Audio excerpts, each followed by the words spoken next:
पुंडरी में आज भाजपा लोकसभा चुनाव को लेकर चुनाव कार्यालय का किया गया शुभारंभ। इस मौके पर हरियाणा भाजपा के प्रदेश अध्यक्ष नायब सिंह सैनी ने वीडियो कॉन्फ्रेंस के माध्यम से पूरे हरियाणा के विधानसभाओं के कार्यालयों का शुभारंभ किया। अरे मेरी तो खुली किताब है, मैं तो आज तक बाहर नहीं गया। अगर नरेंद्र मोदी कभी भेजेगा तो चला जाऊंगा, नहीं तो मैं यहीं से हूँ। एक गरीब परिवार का बेटा हूँ, इसकी तरह नहीं हूँ। जिस तरीके से इन्होंने एक शराब की ऐसी नीति बनाई जिसके अंदर सुशील का भी हाथ है, केजरीवाल का हाथ है, जिसके अंदर उनका एक उप मुख्यमंत्री था उसका हाथ था, केजरीवाल को भी अब डर लग रहा है। अरे जितना भ्रष्टाचार के अंदर पैसा आया है, तेरे को कौन सी आफत आ रही है तो बता दे कि यहाँ पे आया, बता देता कोई दिक्कत आ रही है। अगर नहीं है बता पा रहा तो ईडी तो पूछेगी उसको ये पैसा कहाँ से आया, कहीं कोई दिक्कत नहीं है। अगर वो ठीक रास्ते से पैसा आया तो बता दे, ईडी कुछ नहीं कहती। परंतु अगर गलत रास्ते से आया तो बताना पड़ेगा कहाँ से आया है। और उस पैसे का इस्तेमाल यहाँ से आकर के ये सुशील भी कर रहा है। और ये सुशील को ये मोटा चश्मा चढ़ रहा है। मैंने कहा कि उसको आदमी नहीं दिखाई दे रहे। आप जागरूक पत्रकार हैं, मेरी लोकसभा के हैं, आप सबका मैं दिल से धन्यवाद करता हूं। उसको बताइए कि मेरे कितने महीने के अंदर चक्कर लगते हैं, हर शहर के अंदर लगते हैं, उसको बताइए। और वो इस प्रकार की घटिया स्तर की बातें कर रहा है। उसको तो भ्रष्टाचार का पैसा तो सैनिक से नजर आता है, परंतु उसको आदमी नजर नहीं आते। तीसरी बार प्रधानमंत्री बनाने का काम हरियाणा के लोग करेंगे।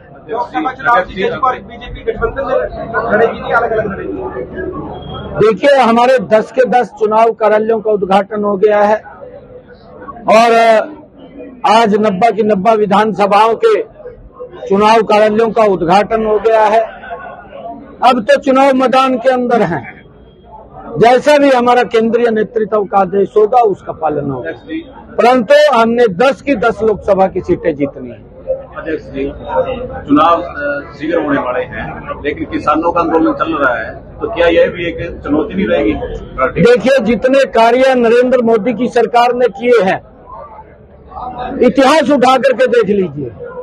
आज तक कितने कार्य किसानों के हित में नहीं हुए हैं। अगर ये आंदोलन बनता है, ये आंदोलन बनता है कांग्रेस के लोगों के खिलाफ, जिन्होंने लंबे समय तक इस देश के प्रशासन किया। मैं तो ये बात बोलता हूं, कांग्रेस के नेता राहुल गांधी, कांग्रेस के राष्ट्रीय अध्यक्ष खड़गे साहब दिल्ली में एक श्वेत पत्र पूरी प्रेस के सामने जारी करें। हरियाणा के जो मुख्यमंत्री रहे हैं भूपेंद्र सिंह हुड्डा, वो भी जारी करें उनके साथ बैठ करके कि 55 साल देश को प्रशासन किया है, कौन कौन से उनकी मजबूती के लिए काम किए हैं, उनके बारे में देश के किसानों को बताने का काम करें। 10 वर्षों के अंदर नरेंद्र मोदी जी ने जो काम किए हैं, एक एक काम को मैं गिनवा सकता हूं। ऐसे 20 कार्य हैं नरेंद्र मोदी जी ने इन 10 वर्षों के अंदर किसान की मजबूती में जो किए हैं। हरियाणा के अंदर भी मनोहर लाल जी, चाहे किसान की फसल को एमएसपी पर लगातार 14 अन्य फसलों को खरीदने की बात है, चाहे सब्जी के किसान को भावांतर भरपाई देने। देखिए, आजकल भारतीय जनता पार्टी आदरणीय नरेंद्र मोदी जी ने इतने काम किए हैं, मनोहर लाल जी ने इतने काम किए हैं। गुड गवर्नेंस का एक बड़ा उदाहरण दिया है।